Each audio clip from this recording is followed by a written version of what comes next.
Bienvenidos hermanos, estamos en Creciendo en la Palabra, un espacio para el estudio de la escuela sabática, la escuela mundial que nos une precisamente en una búsqueda de verdades extraordinarias fundamentadas en la palabra del Señor. Así que nos sentimos muy contentos de poder compartir con ustedes este estudio. Estamos en la lección número 4, lección que lleva por título Defendamos la verdad. Y nos alegra mucho extenderles esta bienvenida, este cordial saludo a todos nuestros hermanos en la Asociación Metropolitana, a todos nuestros hermanos en el territorio de este gran país que es México, de todas las asociaciones, lugares donde nos siguen a nuestros maestros de escuela sabática.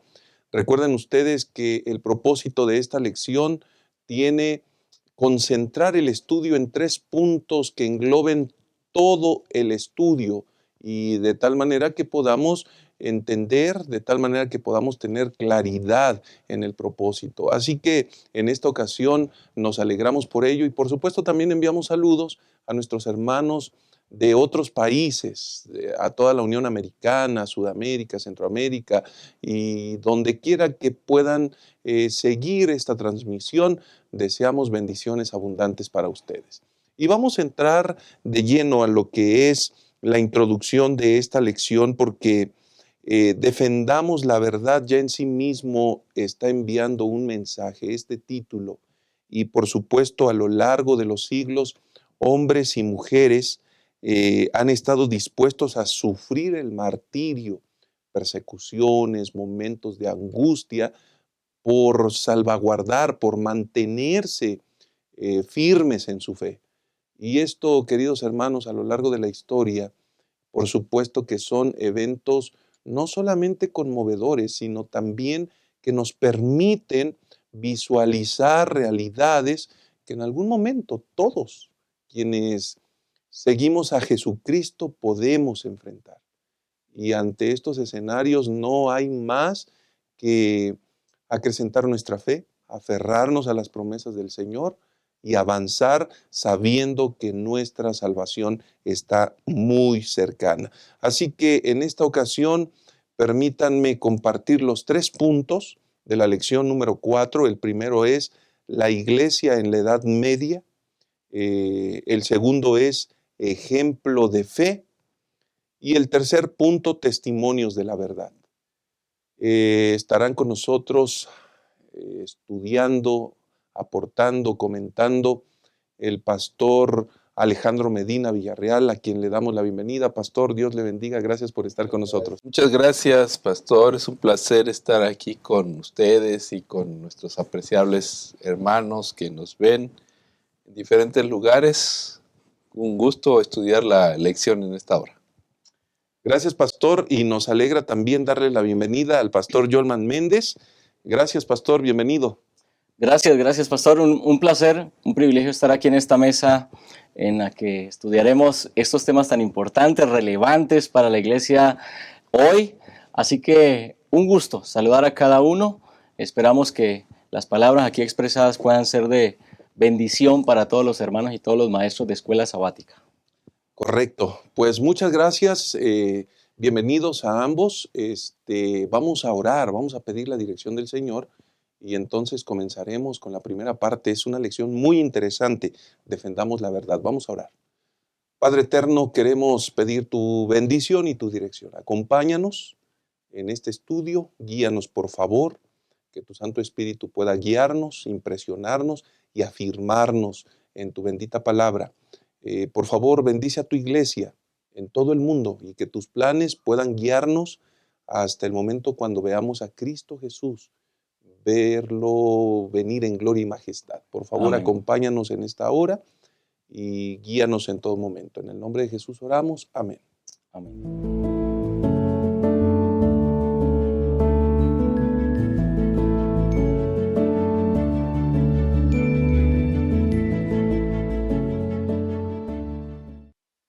Continuamos con el estudio de nuestra lección. Estamos en la lección número 4, Defendamos la verdad.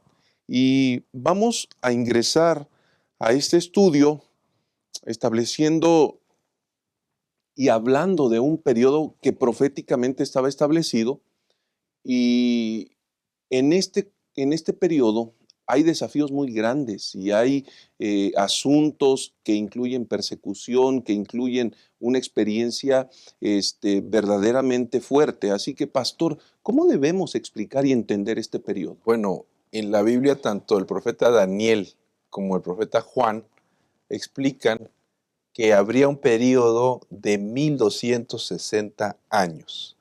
Las cifras, hay tres cifras que se repiten ahí, tanto en el libro de Daniel como Juan, que son 1260 días, 3 tiempos y medio, y ellos de esa manera utilizan la palabra de Dios para decir que se trata de y un tiempo y tiempos, y la mitad de un tiempo, ¿no? Utilizan estas frases para referirse, hay 42 meses, perdón, faltó 42 meses, que es la misma cifra. Pero en este periodo, ellos dicen que, por un lado, Daniel, que el cuerno pequeño iba a tener hegemonía. Y por otro lado, Juan, perdón, dice que iba a huir al desierto la iglesia y que allá iba a estar padeciendo durante este periodo que corresponde, de acuerdo con la interpretación que ha hecho la Iglesia Adventista de manera histórica, al periodo del 538 a 1798, porque el 538 ya existía el papado en el 538. No es que surgió el papado, es que poco a poco empezó a tomar el poder político ante la caída de las tres últimas tribus bárbaras que no lo obedecían, que no le daban poder, que eran los visigodos, los vándalos y los ostrogodos, porque creían en doctrinas diferentes y no reconocían el papado. Entonces, al ser sometidas por los ejércitos de Roma, pues en ese momento él asume cada vez un mayor liderazgo, y el emperador le da cada vez más fuerza, y entonces tenemos aquí un crecimiento de su liderazgo que va a ir siendo cada vez más fuerte. Hay que recordar que con la caída del Imperio Romano, el poder papal heredó toda la estructura del imperio, toda la estructura de organización del imperio mejor organizado de la historia. Entonces, todo el establecimiento la organización estaba basada en el Imperio Romano.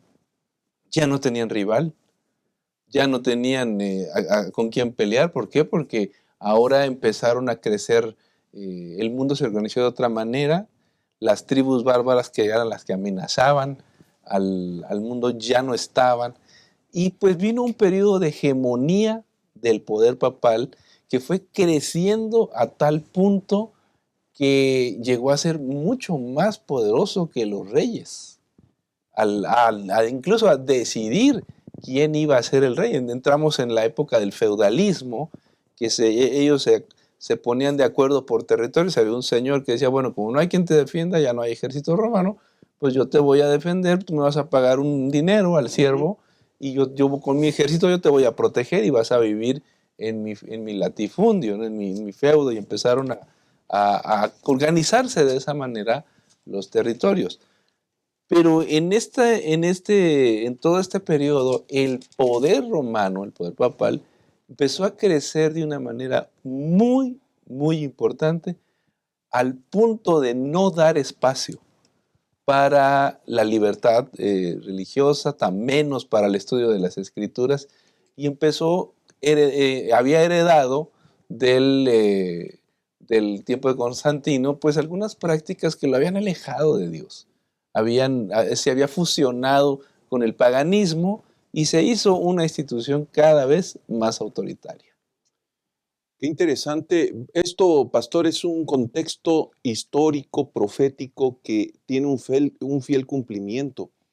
Y cuando miramos esto, pastor Yolman, vamos a darnos cuenta que la fidelidad de los seres humanos al Dios verdadero enfurece al enemigo. Por supuesto, pues Este contexto de esta profecía, ¿no? Una época de 1260 años, es una época realmente larga.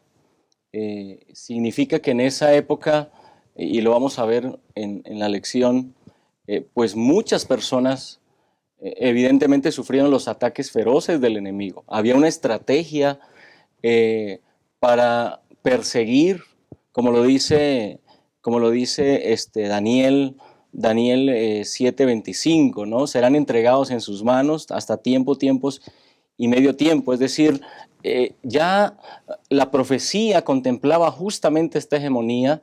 La profecía contemplaba y dice, serán entregados en su mano. Es decir, hay alguien que está al control, que es Dios. Aun cuando la profecía señala momentos de persecución, momentos en los cuales los hijos fieles de Dios enfrentarían dificultades, también la profecía nos señala que hay alguien que está al control de eso, que no se ha salido de control, y ese es Dios. Dios es el que está al control, y la profecía nos ayuda a entender que aún en medio de esas crisis por las cuales pasó el pueblo de Dios en este oscuro periodo de tiempo, el Señor siempre estuvo con ellos.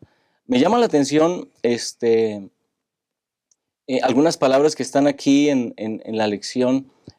Por ejemplo, cuando se recuerdan, ¿no? Cuántos miles de cristianos fueron martirizados durante ese largo periodo, pero una frase me llama la atención, dice, hasta en la muerte triunfaron. Es decir, que aún aquellos que murieron bajo la persecución de este poder político religioso, aún esos que murieron, en realidad su muerte fue un triunfo, porque sus nombres están seguros en el reino de los cielos. Así que fue un enfrentamiento evidentemente abierto contra el pueblo de Dios y contra Jesús, como también lo menciona el profeta Juan en Apocalipsis, ¿no? Va a perseguir al remanente, va a haber una persecución contra aquellos que decidan mantenerse fieles. Sin embargo, en la cruz encontraron la victoria. Sin embargo, en medio de la persecución, en medio de la crisis, pudieron ver a Jesús. Y en Cristo y en la sangre preciosa derramada en la cruz, ellos pudieron vislumbrar una victoria, aún en medio de la persecución y aún en medio de la misma muerte. El conflicto de los siglos, que es el libro que estamos leyendo con esta lección, el capítulo 4, Fieles portantorchas, menciona que después que en la medida que la iglesia empezó a avanzar, los primeros tres siglos fueron de persecuciones, pero con la llegada del emperador Constantino vino la fusión con el cristianismo, con el paganismo. Pero muchos cristianos no estuvieron de acuerdo con eso. Muchas veces nosotros pensamos que toda la iglesia se corrompió. No fue así. Hubo hermanos que se mantuvieron fieles al Señor, y el conflicto de los siglos dice claramente que estuvieron guardando el sábado en diferentes regiones del mundo. Y se mencionan por lo menos 4 que yo he leído. Aquí estoy en la página 60 y 61 de esta edición del conflicto de los siglos, de las más recientes. Se menciona Inglaterra, la Gran Bretaña, Escocia, esos lugares, África Central, Armenia, y de iglesias en Asia también se mencionan, y los valles del Piamonte en el norte de Italia, que es equivalente a los valdenses, que vamos a hablar de eso un momento. En esos lugares hubo, dice Ellen White, hermanos fieles que siguieron incluso observando el sábado, no estuvieron de acuerdo con la fusión del cristianismo con el paganismo, y se mantuvieron fieles durante siglos. Y aquí hay una declaración que desde que yo la leí a mí siempre me ha llamado la atención. Y dice Ellen White que nunca se sabrá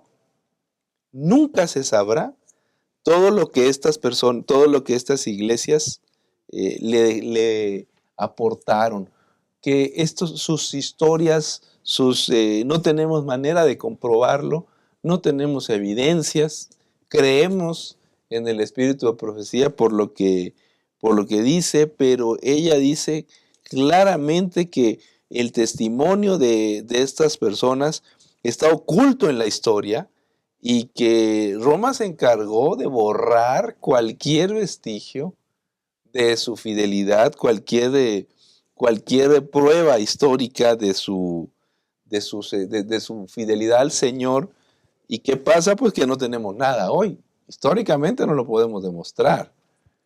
Pero ella dice, nunca se sabrán muchas de esas personas fieles durante la Edad Media. Es decir, la iglesia del Señor permaneció oculta, permaneció en algún lugar de este mundo, fiel al Señor, observando los mandamientos, observando el sábado, opuesta a lo que Roma había hecho en el siglo IV, aliándose con el paganismo, pero permanecieron fieles. Y pues estamos hablando de siglos, estamos hablando de siglos donde permanecieron ahí ocultos, fieles, sirviendo a Dios y creyendo en la palabra del Señor.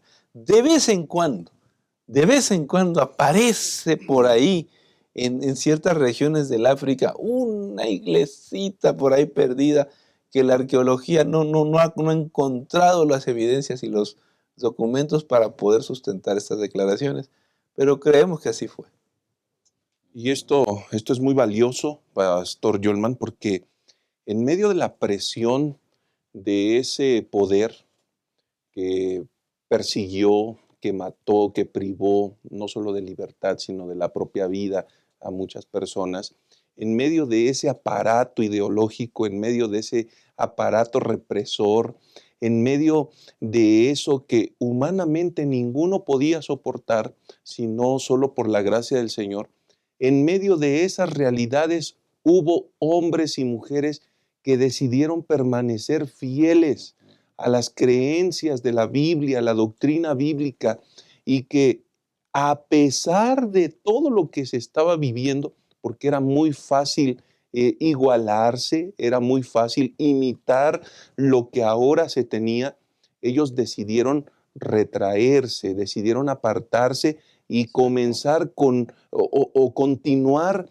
con un estilo, con una búsqueda, con un pensamiento basado exclusivamente en la palabra del Señor, y en la medida que ellos tenían conocimiento, guardaban, se mantenían fieles. Esto es un asunto extraordinario, pastor, que vale la pena considerar. Sí, justamente Judas escribe en su epístola, en los versículos 3 y 4 ahí del capítulo 1 de Judas, él señala lo siguiente. Él dice: amados, por el gran deseo que tenía de escribiros acerca de nuestra común salvación, me ha sido necesario escribiros para exhortaros a que contendáis ardientemente por la fe que ha sido una vez dada a los hombres. Es decir, hay una invitación a mantenerse fieles. Evidentemente ya en los tiempos de Juan, en los tiempos de Pablo, ya habían poderes engañadores que querían entrar a la iglesia, y habían poderes perseguidores externos que también querían minar la fe de los seguidores de Cristo Jesús. Sin embargo, hay un llamado justamente a la fidelidad, hay un llamado a estar aferrados a la verdad bíblica, a la verdad doctrinal que era en Jesús y que estaba fundamentada en Jesús y en los apóstoles. Elena de White lo escribe en El conflicto de los siglos, la página 66, ¿no? En todas las edades hubo testigos de Dios, hombres que conservaron su fe en Cristo como único mediador entre Dios y los hombres, sostuvieron la Biblia como única regla de vida y santificaron el verdadero día de reposo. Es decir, ahí hay palabras claves que hacen referencia a una verdad fundamental, una verdad que, como ya el pastor Medina lo mencionó, se contaminó de manera general, pero que fue conservada en corazones que decidieron ser fieles al Señor y a su causa. Muchas gracias, pastor y hermanos. Cuando vemos esta radiografía de estas escenas tan complicadas y desafiantes, podemos concluir en esta primera sección que Dios está guiando a su iglesia desde el principio. Aunque pases por valles sombríos, aunque pases por la misma muerte, aquellos que permanezcan fieles al Señor tienen una herencia eterna garantizada. Dios no falla nunca y es fiel a sus promesas.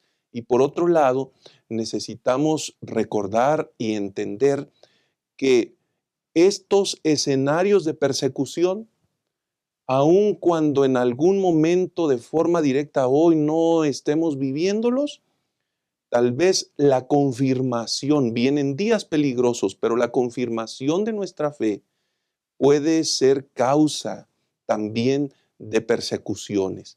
Así que, hermanos queridos, permitamos que el Espíritu del Señor nos guíe, que el Espíritu del Señor fortalezca nuestra fe y nos afirme de tal manera que en medio de las acechanzas y dificultades sea la gracia del Señor la que nos sostenga. Vamos a hacer una pausa y vamos a regresar con la segunda parte de este interesante estudio. Acompañar. No somos islas. Solos no somos suficientes. Nos necesitamos unos a otros. Quien desconoce la necesidad del prójimo o deja de atenderla, no cumple el propósito de su vida, que es servir. Dios amó tanto al mundo que dio a su Hijo. Jesús te ama y dio su vida por ti. ¿Y tú, a quién amas? ¿A quién sirves?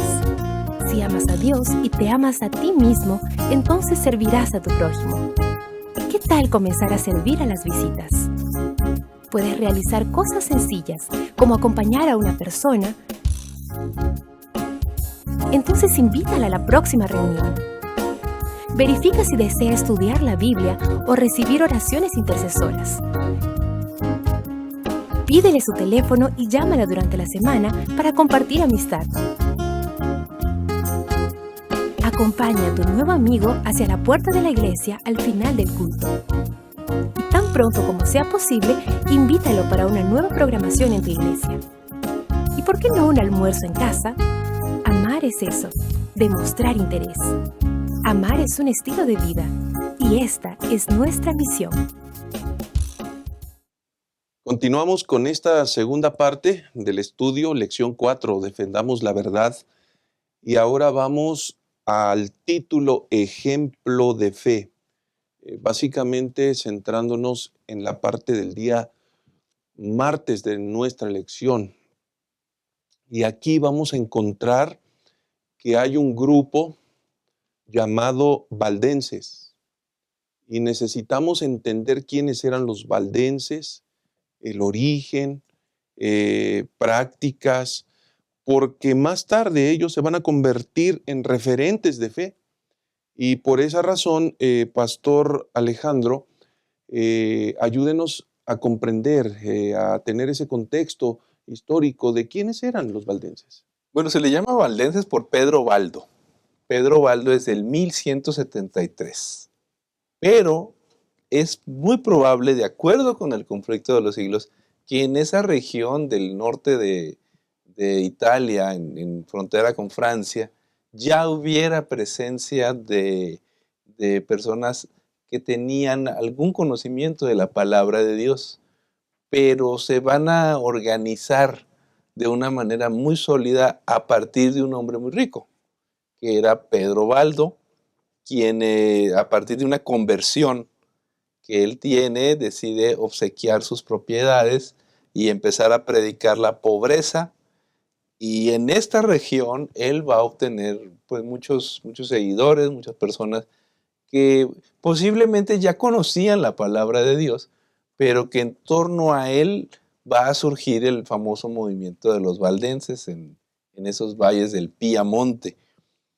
¿Qué los caracterizaba? Pues básicamente la predicación de la palabra de Dios. Ellos querían predicar la palabra de Dios, no estaban de acuerdo con las actitudes de Roma, con las actitudes papales, con el autoritarismo, y querían proclamar las Escrituras. Incluso durante varios siglos los valdenses estuvieron más o menos alrededor de entre 4 y 5 siglos por ahí. Y a lo largo de su experiencia enseñaban a sus hijos a predicar la palabra de Dios. Se dedicaron básicamente al comercio o lo que se llamaba entonces el buhonero, ¿no? Es decir, el que transporta, el arriero, que transportaba productos en diferentes lugares, y ahí llevaban ellos porciones de las escrituras que ellos mismos copiaban. Posiblemente tenían personas dedicadas a copiar en los textos bíblicos. Dice Ellen White que algunos de ellos eran porciones largas de las escrituras, otros breves, y en algún momento era la Biblia completa, que la copiaban. Y la llevaban por ahí para ofrecerla a la gente. Y llevaron, yo recuerdo que en Barcelona, alguna vez que estuve en Barcelona, ahí había iglesias valdenses. Todavía hay, a la fecha. Yo conocí alguna.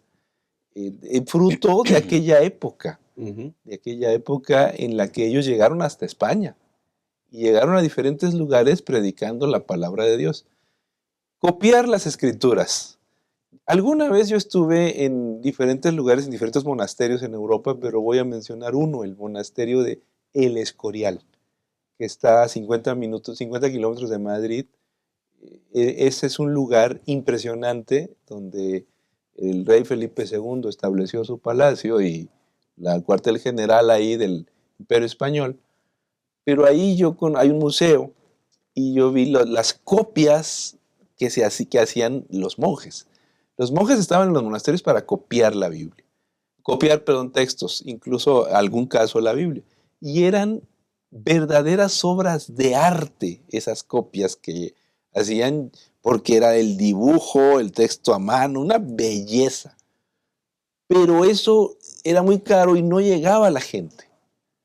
Y los valdenses hacían copias de las escrituras de una manera muy sencilla, no tenía tanto la belleza, sino el contenido de las escrituras, y lo podían compartir con la gente como la joya mayor que vendían, porque ellos vendían diferentes productos, y se cuenta, cuando llegaban con una persona, le ofrecían telas, le ofrecían esto, le ofrecían aquello, y le decían, pero tengo una joya cuyo costo es muy superior, y la gente se interesaba. ¿Y qué joya es esa? Pues mire, aquí traigo la joya más extraordinaria que usted puede adquirir. Y sacaba una porción de las escrituras. Y entonces la gente se quedaba impactada. Y ellos en sus ropas, dice Ellen White, estaban confeccionadas para ocultar y esconder la palabra de Dios. Qué historia tan interesante, tan extraordinaria. No solamente genera impacto, sino que persuade, porque finalmente hemos sido llamados para representar y ser portadores de la verdad. Y llama la atención, Pastor Yolman, que los valdenses se contaron dentro de los primeros de los pueblos de Europa que poseyeron una traducción de las Santas Escrituras, lo dice Elena White. Y esto es, en realidad, antes de la Reforma, ellos ya tenían la Biblia escrita, ¿no? Esto es algo muy importante. Tenían, en otras palabras, la verdad sin ser adulterada. Exacto. Qué importante eso. Y no solamente tenían la verdad, sino que la vivían, y esto los llevaba a mantenerse en contra, resistiéndose a toda la fuerza y el impacto del poder represor. Declaraban, y dentro de esto, por supuesto, generaban mayor enojo y furia, que la iglesia de Roma era Babilonia. Y bueno, esto los llevaba a poner en peligro sus vidas, los llevaba a correr riesgos. Y aunque la presión fue larga, y aunque muchos fueron sacrificados, y aunque muchos pues fueron muertos, asesinados, nunca dudaron de que el conocimiento que tenían era verdadero, genuino, y siempre decidieron conservar su fe en medio de la más violenta persecución que jamás hayan experimentado. Eso, pastor, aunado a lo que ya de manera importante el pastor Medina presentaba, me parece que es un testimonio de fe extraordinario que no debemos pasar por alto.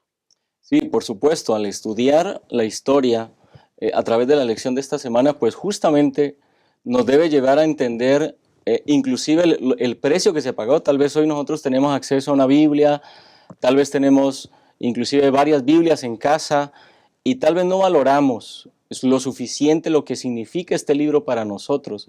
El precio que muchas personas anteriormente pagaron por siquiera tener o esforzarse por traducir, por llevarle a la gente aunque fuera una pequeña porción de esperanza a las personas. Viene a mi mente la lección, ahí lo mencionaba, por ejemplo, lo que sufrió Pedro y Juan, esos momentos de presión mientras predicaban a Cristo, cómo fueron tomados por las autoridades, los presionaron para que dejaran de hablar acerca de Jesús, los encarcelaron, los azotaron, pero ellos dijeron en Hechos 5:29, ¿no? Es necesario obedecer a Dios antes que a los hombres, es decir, había un poder superior, un poder que inclusive era superior al mismo dolor, al hambre, al temor de la persecución o de la muerte o de la cárcel, que impulsaba a estos valdenses a arriesgar su bienestar. Algunos pues tenían tal vez su esposa, sus hijos, y aún así se arriesgaban como familia con tal de compartir. Es decir, la verdad era tan preciosa, el tesoro que tenían era tan valioso que valía la pena arriesgar su propio bienestar, su comodidad y no decir de la vida, con tal de llevar esta verdad a otra persona. O sea, se extendieron por Europa, se matriculaban en las universidades, los jóvenes matriculaban en las universidades para compartir la verdad del Evangelio, los comerciantes, es decir, ellos tenían un celo impresionante. Ahora la pregunta es, ¿qué nos corresponde a nosotros, ¿no? En el tiempo en el que vivimos, donde no hay tal vez esos peligros, ¿qué tanto valoramos nosotros la palabra de Dios? ¿Y hasta dónde estamos dispuestos? Tal vez hoy no podemos decir arriesgar la vida, pero tal vez salir de nuestra zona de confort para ir y compartir la verdad.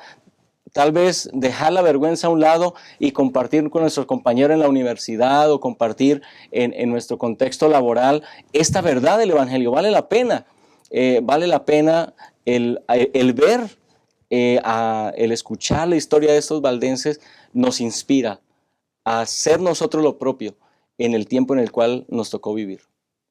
Y Pastor Medina, gracias, Pastor Yolman. Llama mucho mi atención una escena que tuve la oportunidad de ver con mis propios ojos. Estamos hablando de una persecución, estamos hablando de un poder que al final de cuentas tiene como propósito no solo desvirtuar, sino hacer que la fe se pierda. Y en una ciudad de Alemania tuvimos la oportunidad de llegar y apreciar templos extraordinariamente construidos, visualmente eran espectaculares, pero en la búsqueda y en el acercamiento para ver lo que había en esos lugares, de pronto llegamos a uno de ellos y cuando nosotros estábamos ansiosos de ver todo lo que giraba en torno a la fe, ese templo estaba convertido en un restaurante bar y por las noches se reunían para bailar. Y las mesas afuera estaban, y qué interesante, Pastor, porque estamos hablando de la misma Europa. De la misma región. Sí, Exacto. Es la misma región. Estamos hablando de la misma Europa. Sí, donde pasaron maravillas. Totalmente. Pero al paso de unos siglos, encontramos una escena tan desgarradora, Pastor. ¿Qué pasó? Dice aquí el conflicto de los siglos, página 67 de esta edición.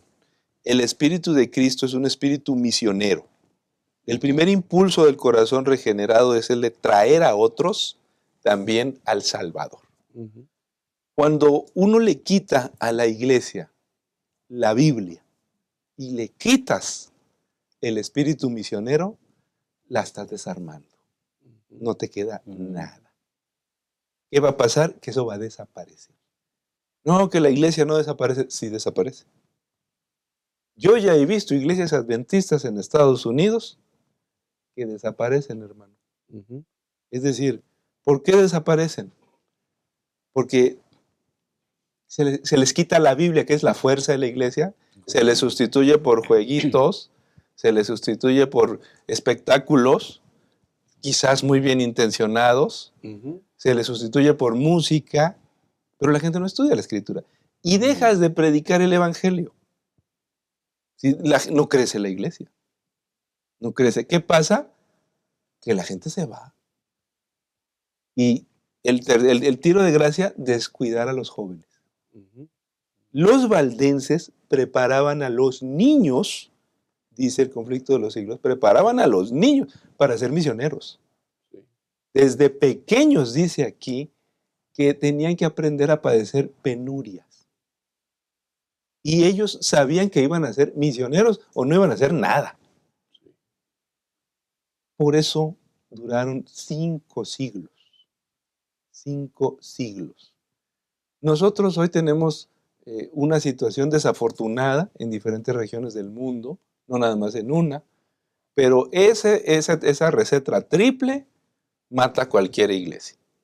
Número 1, quítale las escrituras. Es decir, Ujú. dejen de leer la Biblia. Dejen de estudiar las escrituras, dejen de enfatizar el estudio de la Biblia. Número 2, dejen de hacer obra misionera. Y número 3, descuiden a sus jóvenes. No involucren a los jóvenes en las labores misioneras y aléjenlos de las escrituras. Y el trabajo está hecho, está listo. Eso se acaba. Yo he visto escenas muy dolorosas, y específicamente con nuestros queridos hermanos en los Estados Unidos. He visto 4 iglesias. 4. Mis ojos la han visto. Dejó de haber hermanos anglosajones y hoy la iglesia es de hispanos. Sí. ¿Por qué? Porque se acabaron. ¿Por qué se acabaron? Porque si tú no predicas el evangelio, ¿qué pasa? Que la gente se hace vieja y se muere. Hay que estar predicando. ¿Qué pasó con los jóvenes? Que los jóvenes se fueron. ¿Por qué se fueron? Porque no los impulsaste, no los estimulaste, no los enseñaste a ser misioneros. Lo mismo nos puede pasar a nosotros aquí y en cualquier parte del mundo. Si nosotros dejamos de impulsar el estudio de la Biblia, le vamos a quitar la fuerza a la iglesia. Si nosotros dejamos de impulsar la obra misionera, le vamos a quitar el sentido de misión. Y si a nuestros jóvenes no les enseñamos que la iglesia no es un club social, no es un lugar para pasarlo bien, es una agencia ganadora de almas, y que la sociedad de jóvenes y todo lo que gira en torno a las actividades juveniles están para predicar el evangelio y la venida de Jesús, pues vayámonos preparando para lo que ha pasado en otros países. Esto es rotundo, es escalofriante, Pastor Yolman, porque no estamos hablando de escenarios hipotéticos. Estamos hablando de realidades que ya en el viejo continente, que lleva muchos años, en esos países donde se ganaron grandes batallas, hoy el evangelio está olvidado. Y ya se señaló, el país vecino del norte experimenta situaciones. Bueno, pues vamos a rentar el templo porque pues ya nadie viene, ¿no? Aunque sea para tener algún beneficio, pero ya nadie asiste. Los grupos de personas que hoy impulsan el evangelio son otras personas, ya no es el mismo espíritu. Y llama mucho mi atención lo que Elena White dice, porque refiere que como padres, es decir, los padres de los valdenses, tiernos y afectuosos, amaban a sus hijos con demasiada inteligencia para acostumbrarlos a la complacencia de los apetitos.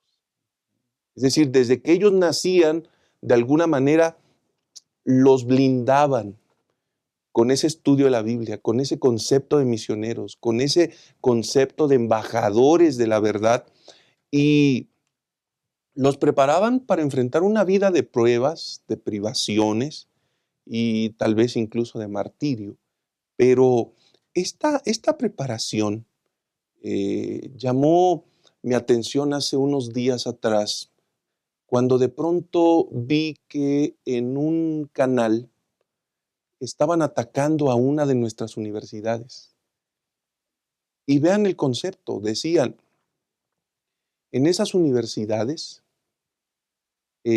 adoctrinan a sus estudiantes, pero ellos desde que nacen los van preparando con esa doctrina para conducirlos de esa manera. Es el pensamiento y la percepción del mundo, fuera, de fuera. Pero tal vez deberíamos ser enfáticos en continuar haciendo una obra de tal naturaleza, porque cuando revisamos lo que Elena White dice, menciona que los valdenses habían sacrificado su prosperidad mundana por causa de la verdad y trabajaban incansablemente con paciencia para conseguir el pan diario, pero en ese ejercicio ellos eran misioneros en todos los escenarios. Pastor, esto es algo admirable, digno de ser resaltado. Claro, creo que uno de los asuntos que nos heredan, que nos dejan para imitar es justamente eso.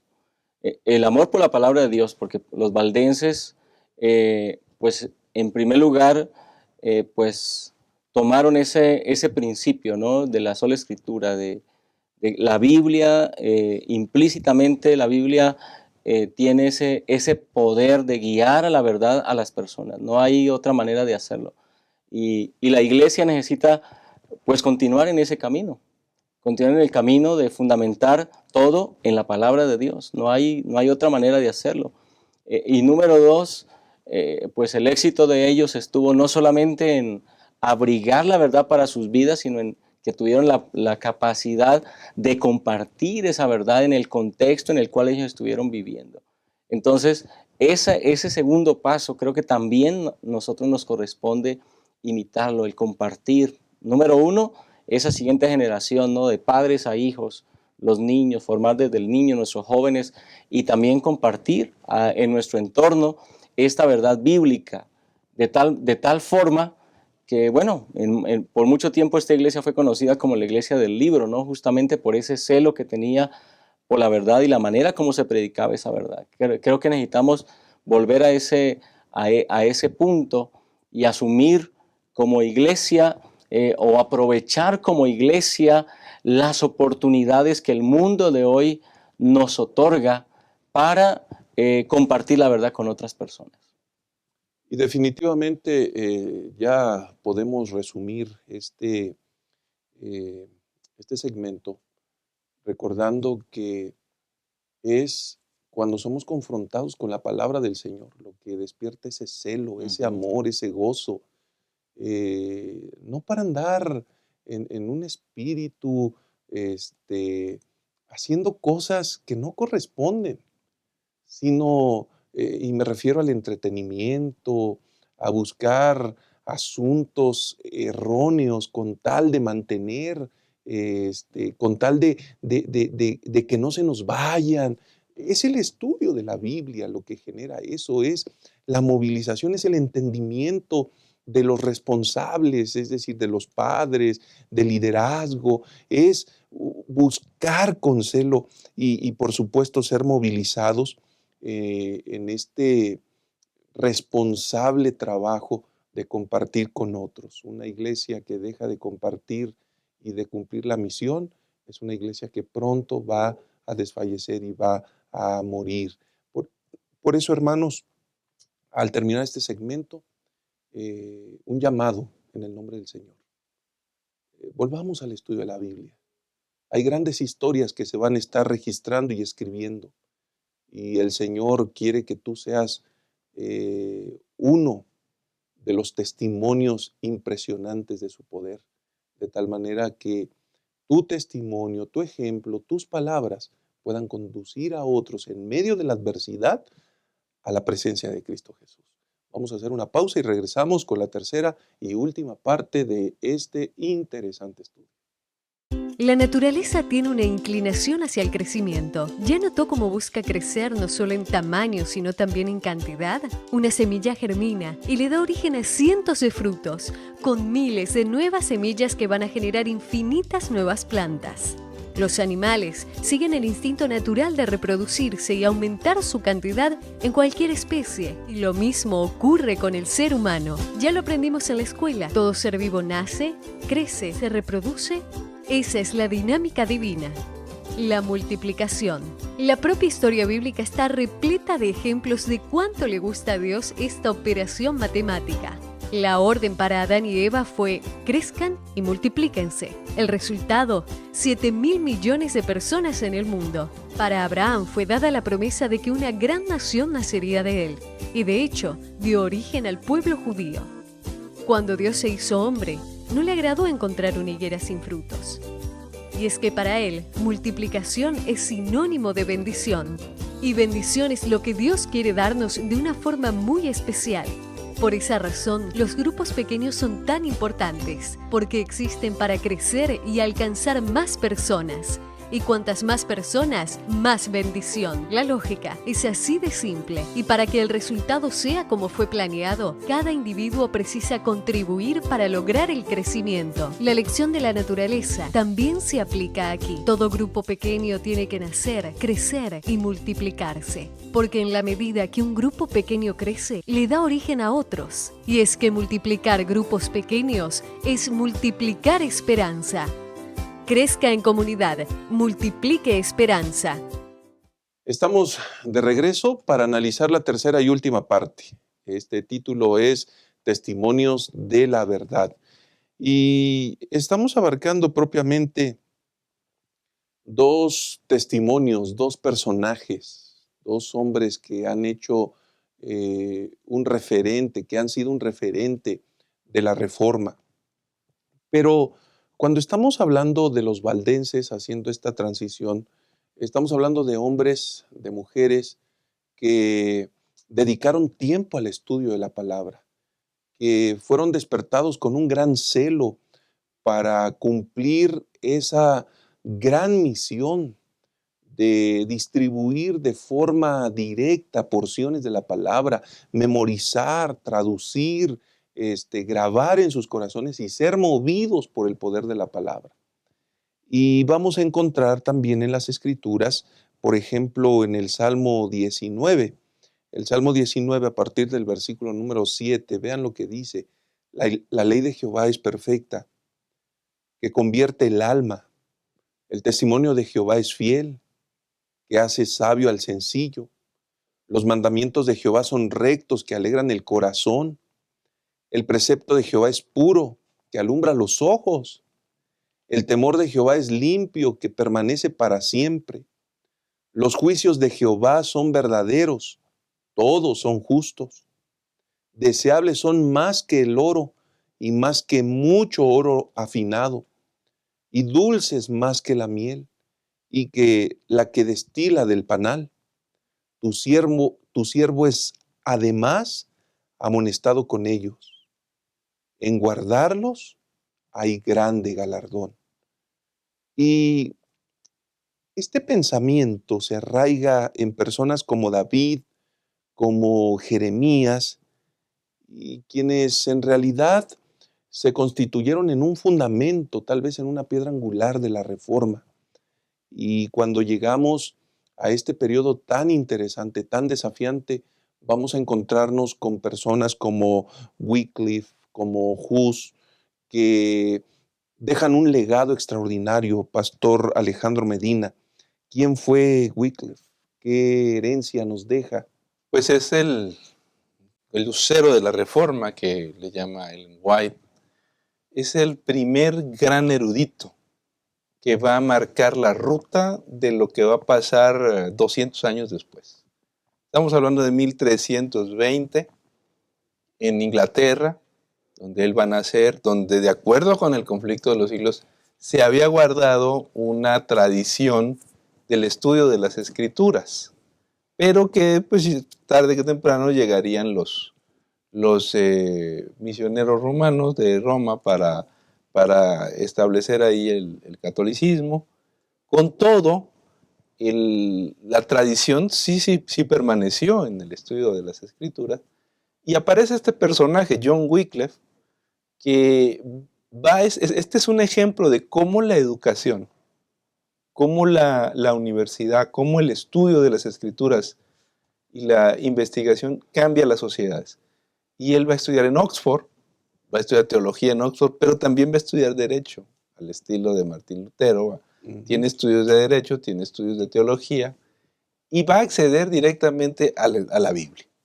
En ese momento no hay traducciones de la Biblia, y él va a acceder a las Escrituras y se va a dar cuenta de la situación que vive de abuso del papado, de que él está leyendo las Escrituras y pues parece que el papado está totalmente fuera de lo que dicen las Escrituras, y él lo empieza a señalar.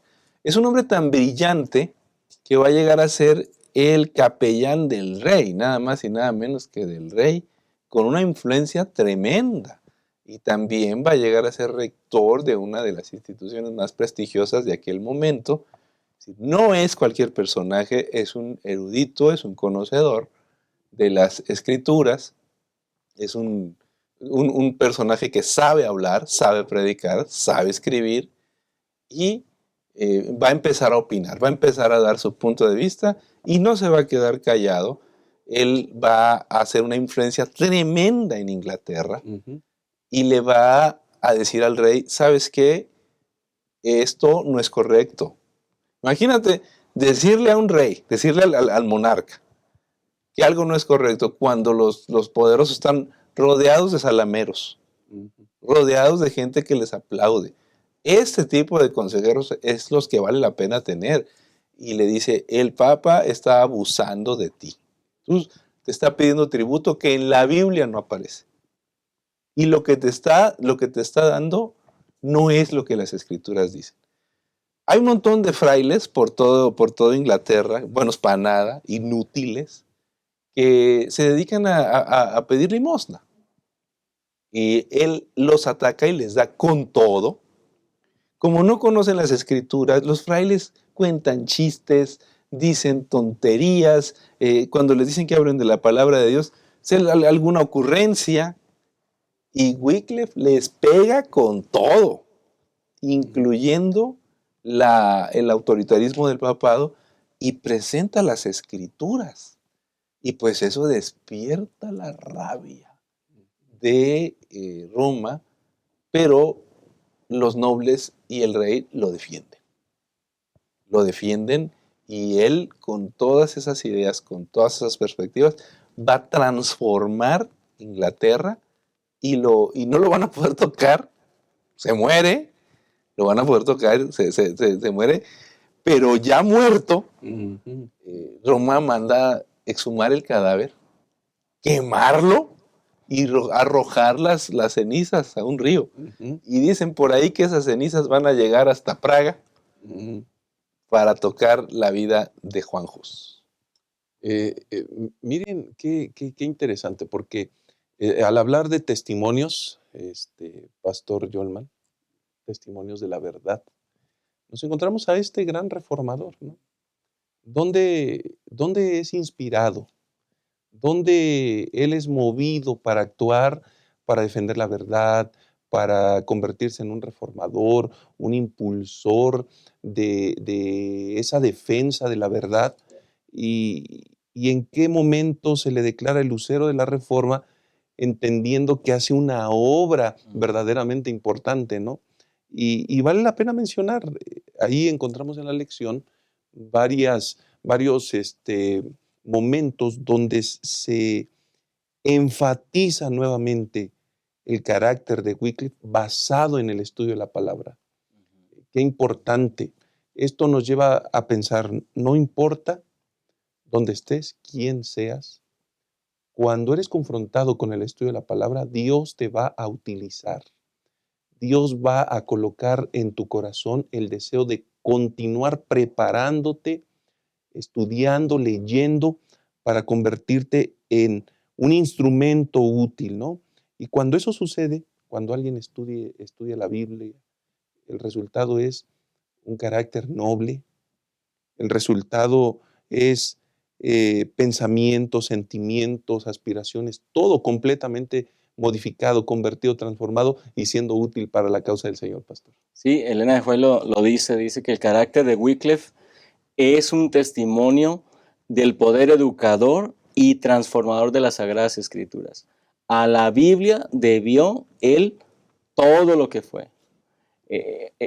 hay un mensaje muy poderoso pues para nosotros, ¿no? El deleitarse en la Biblia, el amar la Escritura, el manifestar celo por esta verdad fundamental, el no tener miedo, y cómo Dios usó un hombre tan talentoso, cómo Dios usó un hombre conocedor, un erudito como lo fue él, justamente para despertar en una región tan vasta, tan grande y con tanta influencia, pues que la gente comenzara a ver la palabra de Dios, que la gente se diera cuenta también y pudiera contrastar el error de la iglesia en esa época, la iglesia tradicional en esa época, con la verdad que estaba fundamentada en la palabra de Dios. Una verdad que tal vez no era tan accesible para las personas como lo es hoy, pero que él se encargó justamente de ayudar a las personas a interesarse por esta verdad fundamental. El apóstol Pablo justamente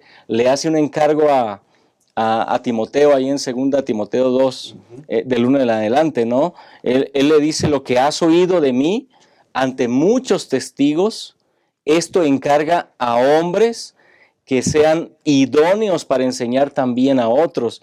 Y le dice: tú pues sufre penalidades como buen soldado de Jesucristo. Estamos hablando aquí de personajes que dedicaron mucho tiempo al estudio de las Escrituras. Yo veo cómo estas personas le pudieron dar a la iglesia, al pueblo de Dios, un gran poder, con gran poder las Escrituras, porque dedicaron mucho tiempo al estudio. Ellos impulsaron la palabra de Dios porque estudiaban, y los grandes conocimientos de la Biblia no caen de la noche a la mañana. No es que, ay, se me ocurrió algo, tengo una ocurrencia. La gente que improvisa nunca va a llegar lejos con la palabra de Dios. Yo conozco muchos predicadores que son buenos para improvisar y dicen alguna puntada de vez en cuando. Pero los verdaderos conocimientos que impactan las vidas son fruto del estudio serio de las Escrituras, profundo de la palabra de Dios, y no de un disparate que a alguien se le ocurre de vez en cuando y la gente se ríe, ¿no? No estamos hablando de eso. Y el impacto de Wycliffe en la sociedad, en la vida, en el rey, en los nobles, a mí me recuerda la labor que tenemos los pastores. Los pastores estamos para impactar la vida de la gente más capaz de este mundo. Debiéramos tener una preparación superior. Debiéramos tener mucho más compromiso para estudiar la Biblia y presentarla delante de las autoridades de nuestro país y estar con aquellas personas que toman las grandes decisiones del país. Y recordar que ahí es muy importante que estemos, poder hablar de manera que ellos nos entiendan y también nuestras respectivas congregaciones. Por otro lado, la influencia de Wycliffe va a llegar al resto de Europa y va a empezar a incendiar Europa con el deseo de estudiar las Escrituras, y va a llegar hasta Praga, que en aquel entonces es Bohemia, es la zona de Bohemia, con un jovencito llamado Juan Hus, que era brillante, otro personaje capaz, que llegó a ser el rector de la universidad, llegó a ser un gran predicador, y la ciudad se sentía orgullosa, dice Ellen White, de Hus. Cuando yo escucho eso, que una ciudad se siente orgullosa de su predicador, de su líder espiritual, y la iglesia, la ciudad lo defiende y la ciudad lo cuida, pues me lleno de emoción. Me lleno de emoción de cuando una iglesia te defiende, cuando tu iglesia sale a luchar por ti, y cuando surgen los problemas, porque todo aquel que predica al Señor va a tener dificultades. Sí. Y entonces dice la Ellen White aquí en El conflicto de los siglos, pues que viene Roma, cuando él empieza a leer la Biblia y empieza a denunciar los abusos de Roma y a predicarlos delante de la gente lo apoya, la gente le impacta el mensaje de Hus, y pues Roma lo empieza a tener problemas con Roma.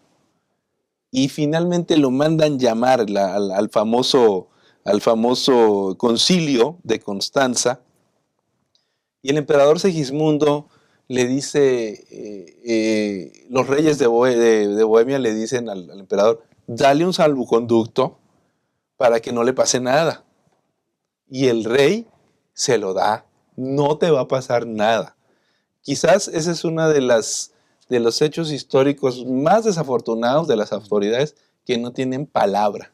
Ujú. Y resulta que cuando llega Hus, el emperador lo entrega a las autoridades romanas y ellos pues van y lo matan, lo queman en una hoguera, porque le convencen al emperador que la palabra del emperador no vale para un hereje. Es decir, él no está obligado a cumplir su palabra en contra de un hereje. Es uno de los hechos más desafortunados de lo que un político o un líder del gobierno o de las autoridades gubernamentales puede hacer, no cumplir su palabra. Y esto pasa a la historia como un personaje ruin, Segismundo, no cumpliendo su palabra y mandando a Hus a la hoguera, pero ahí también recordamos, él es famoso porque muere cantando. Muere cantando. Es decir, ¿cómo puede ser que en medio de la hoguera este personaje tan extraordinario como Juan Hus pueda, en los últimos momentos de su vida tan dramáticos, con gente que lo odia, que lo insulta, estar cantando a Dios? ¿Qué otra manera de ganar la batalla contra el enemigo?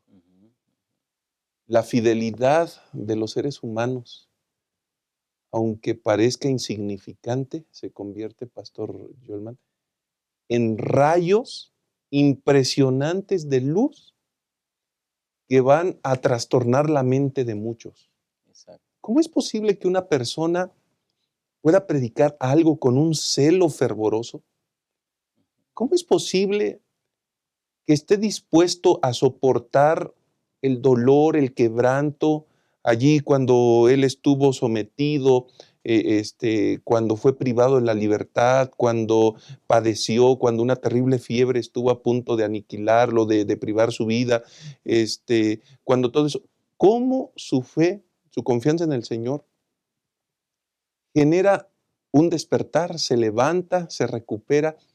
Pero ¿cómo podemos explicar que un hombre que ha padecido y que está en ese proceso, aún en la misma muerte, con gozo, con felicidad, entone alabanzas y estos rayos de luz a lo largo de la historia sigan siendo expresiones de fe, testimonios que no tienen argumentos para ser derribados?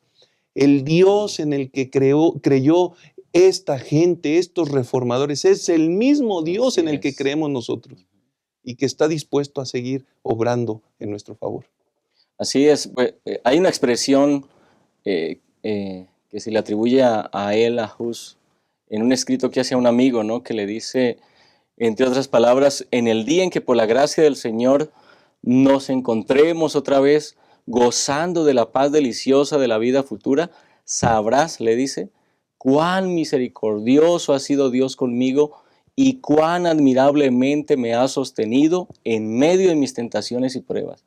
Es decir, lo que alguien podría ver a este hombre tal vez en la cárcel padeciendo hambre, enfermo y ya con una condena de muerte sobre su cabeza, cualquiera podría decir, pues Dios no está con él, Dios lo abandonó, Dios se fue, pero él ve la misericordia de Dios manifiesta aún en medio de esos momentos tan difíciles. Evidentemente eso habla de cómo la fe que él tenía en Dios sobrepasaba cualquier circunstancia difícil que pudiera enfrentar, ¿no? El apóstol Pablo ahí en Hebreos 10, 23, él nos hace un llamado, él nos dice, mantengamos firme, sin fluctuar, la profesión de nuestra esperanza, porque fiel es el que prometió. Es un llamado a la fidelidad. ¿Cómo podemos llegar a un nivel de fidelidad tal? No hay otro camino, sino justamente la perseverancia en la comunión con el Señor, el estudio constante de la palabra de Dios a tal punto que transforme el corazón. Definitivamente, es una vida, la de este hombre, la de Hus, como la de otros más, son vidas ejemplares, que hacemos bien en estudiar, en recordar, porque tal vez en la época en la que vivimos estamos más cómodos, estamos más tranquilos, y tal vez nos cuesta darle el valor a la palabra de Dios como en aquella época. Pero evidentemente tenemos que en estos momentos saber que el estudio de la palabra de Dios y una vida consagrada a Dios se tornarán completamente relevantes, y solo aquellos que manifiesten ese amor por el Señor y por su palabra, pues se mantendrán firmes, ¿no? Como dice la palabra de Dios, solo el que persevere hasta el fin, este será salvo.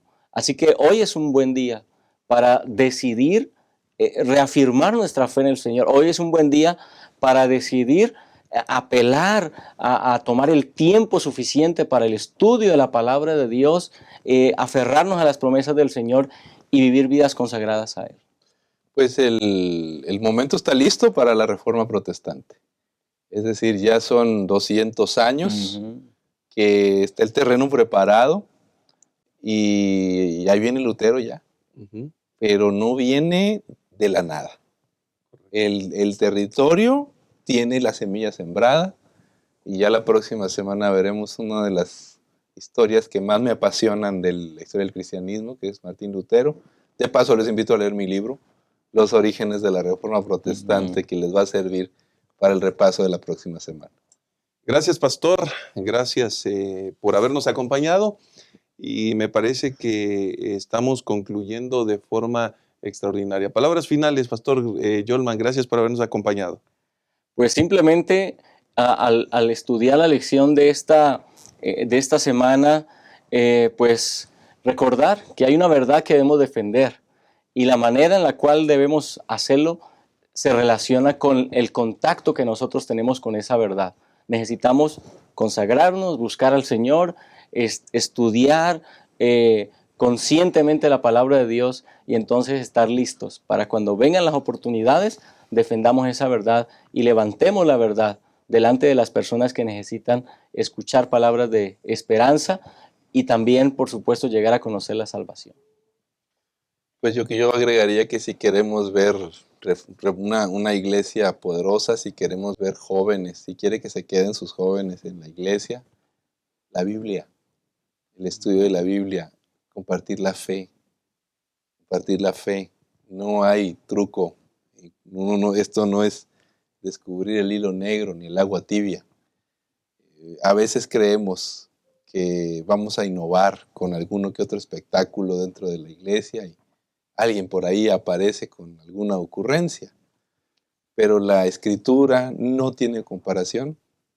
Debemos ser creativos para enseñar la Escritura, la Biblia, a nuestros niños y nuestros jóvenes. Ahí debiera estar nuestra atención, y debiéramos ser creativos para impulsarlos a compartir la fe con otros. Y les aseguro que tendremos entonces una iglesia muy poderosa. Muchas gracias, pastor. Y hermanos, hemos llegado al final de este estudio. Lección número 4, hemos transitado por un estudio profundo, significativo, que nos ha aportado para poder tener argumentos en el estudio de la lección 4, defendamos la verdad. Y ojalá que nuestro aprendizaje nos lleve, tal como fue con estos hombres, de donde Elena White señala, refiriéndose a Hus, que sus mismos enemigos se conmovieron ante la heroica conducta de este hombre. Y que nuestro amor por la causa del Señor, basado en la palabra santa, en la Santa Biblia, nos lleve para que muchas personas puedan conocer al Dios verdadero, para que esta iglesia se fortalezca desde los más pequeños, pasando y transitando por los jóvenes, por los adultos, que la herencia que mejor podamos brindar a los que vienen detrás de nosotros sea un fervor por el estudio de la palabra. El resultado será vidas de fidelidad dispuestas a hacer lo correcto, lo sensato, lo justo, por amor a Cristo Jesús. Que Dios nos bendiga. Gracias por acompañarnos. Nos vemos en la siguiente ocasión.